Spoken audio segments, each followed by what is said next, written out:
Good evening guys, कैसे हैं आप लोग सब। तो पेपर आप लोगों के बढ़िया जा रहे होंगे अभी।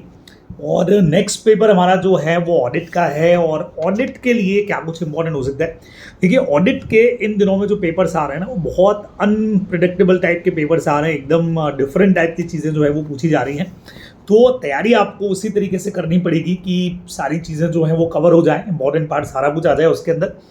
अब मेनली अगर चैप्टर वाइज बात करूं मैं, तो कुछ चैप्टर्स ऐसे रहते हैं जो एग्जाम के हिसाब से बहुत ज़बरदस्त हैं, जो आपको फोकस करने भी चाहिए।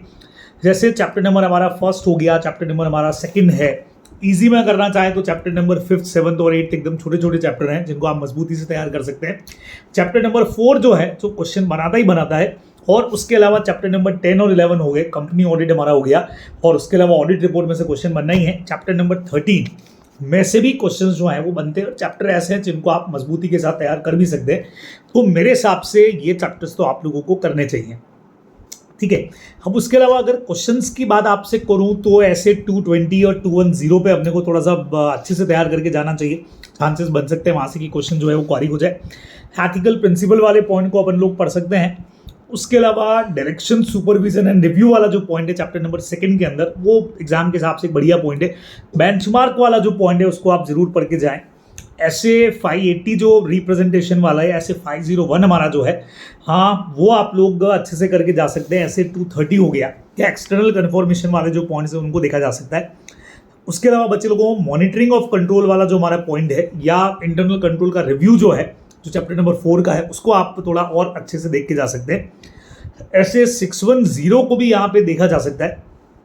देन उसके अलावा अगर आपसे बात करूँ मैं, तो मैनेजमेंट किस तरीके से कंट्रोल को ओवरराइड करता है, जो हमारा फ्रॉड वाला चैप्टर है 5th वाला, वहाँ से आप ये वाला जो पॉइंट है वो देख करके जा सकते हैं। या जो एक अनयूजुअल रिलेशनशिप होता है बिटवीन ऑडिटर एंड मैनेजमेंट, वो कुछ पॉइंट्स को देख करके जाया जा सकता है।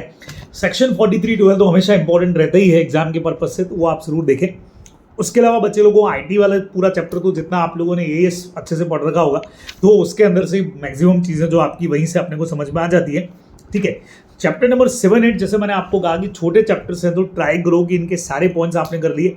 खास करके आप लोगों ने ऐसे 530 की मीनिंग है रिक्वायरमेंट्स अगर कर लिया, स्टैटिस्टिकल सैम्पलिंग अगर कर लिया, सैम्पलिंग रिस्क के ऊपर अगर आपने बात कर ली है, तो बढ़िया रह सकता है एग्जाम के हिसाब से। एनालिटिकल प्रोसीजर के अंदर जो सब टेस्ट हमारे होते हैं, सब्सटेंशियल प्रोसीजर वाले, उनको अपने को पढ़ के जाना चाहिए। एवोल्यूशन वाला जो पॉइंट है, या एनालिटिकल प्रोसीजर में जो लास्ट में जाकर के हम लोग इन्वेस्टिगेशन और उसके रिजल्ट के ऊपर बात करते हैं, वो अपने को अच्छे से देख करके जाना जरूर चाहिए, ठीक है। चैप्टर नंबर 9 में बच्चे लोगों को अजर्शंस पे मुझे लगता है कि क्वेश्चन बन सकता है, बराबर, क्योंकि अजर्शन के पॉइंट्स ऐसे हैं जो आप लोग स्टार्टिंग चैप्टर में पढ़ लेते हो। तो कई बार होता है कुछ चीज़ें आपसे पूछ ली गई हैं और उनसे अजर्शंस क्वारी कर लिया आपसे, तो वो जो आप जरूर पढ़ के जाएं। बाकी बेटर प्रीकवर हो गया, एक्सपेंडिचर हो गया, ये एक ऐसा टॉपिक है जो स्टडी मैट के बगैर संभलेगा नहीं, और स्टडी मैट में बहुत लंबा चौड़ा मैटर है।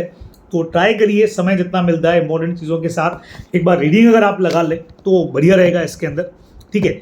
फिर कंपनी ऑडिट, चूंकि आप लॉ में भी कर चुके होते हैं, तो 139, 141, 144 कारों की रिक्वायरमेंट जो है वो तो हमने को हमेशा करके जानी होती है।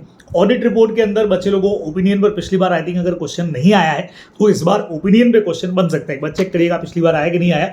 अदरवाइज ऐसे 706 जो है वो बढ़िया पॉइंट इसके अंदर हमारा बना सकता है, अच्छा पॉइंट इसके अंदर चैप्टर 11 के अंदर पूछा जा सकता है। या इवैल्यूएशन बाय ऑडिटर का हमारा जो एक पॉइंट है वो यहाँ से पूछा जा सकता है, ठीक है। बैंक ऑडिट की अगर बात करें तो पिछली बार एकदम ड्राइंग पावर कैलकुलेट करने का एक डायरेक्ट क्वेश्चन आ गया था, तो इस बार एनपीए पे क्वेश्चन जो है वो पूछ लिया जाए। क्या जो प्लेज और हाइपोथेकेशन वाला अपना एक पोर्शन अपने को दे रखा है, या ऑडिट ऑफ एडवांसेस का जो पॉइंट है वो ठीक तरीके से बन सकता है कि भी किस तरीके से होती है। तो ये कुछ ऐसे पॉइंट्स हैं जिनको आप पढ़ करके जा सकते हैं। आप प्रोविजन ऑफ कंटीजेंसीज की ऑडिट कैसे होती है बैंक्स के अंदर, वो पढ़ के जाया जा सकता है। चैप्टर 13 में वैसे तो बहुत चीज़ें हैं, गवर्नमेंट ऑडिट भी है, तो इस बार हो सकता है पुराना जो एक आरटीपीज एमटीपी का ट्रेंड अगर देखें, तो जैसे होटल ऑडिट के लिए आपसे क्वेश्चन पूछ लिया गया, या सिनेमा की ऑडिट, क्योंकि बहुत टाइम से इन चीज़ों के ऊपर क्वेश्चंस बने नहीं है, तो कुछ अनयूजुअल टाइप देना चाहा तो फिर से वो होटल और रेस्टोरेंट की ऑडिट के ऊपर आ सकते हैं, वो एक बार अपने को देख लेना चाहिए। हाँ, या इसके अलावा बच्चे लोगों जहाँ पे कोऑपरेटिव सोसाइटीज़ हम लोग पढ़ते हैं, तो उसकी कुछ बातें जो है हमारी, खास करके किस तरीके से उसमें इंस्पेक्शन वगैरह रहता है, वो कुछ पॉइंट जो है वो क्वारी हमसे हो सकते हैं। तो ये कुछ बेसिक पॉइंट वो आपको मैंने बता दिए कि जो आप अपनी तैयारी के अंदर थोड़ा और मजबूती के साथ करके जाएंगे। लेकिन जैसा मैंने कहा कि पेपर जो है वो इन दिनों में ऑडिट का एकदम अनप्रेडिक्टेबल टाइप का आ रहा है, तो जितना आपने पहले से पढ़ा है उसको और मजबूती के साथ तैयार करके कंसेप्ट को अच्छे से समझ करके जाइएगा, तो ज़बरदस्त आपकी तैयारी होगी और पेपर भी आप बहुत बढ़िया कर पाएंगे। ठीक है, तो आप सभी लोगों के लिए all the best. Hope so कि ऐसी ही चीज़ें एग्जाम के अंदर आ जाए, जो आप पढ़ के जाएं वो एग्जाम में दिख जाए और पेपर आपका बहुत ज़बरदस्त हो बच्चे लोगों। Again all the best.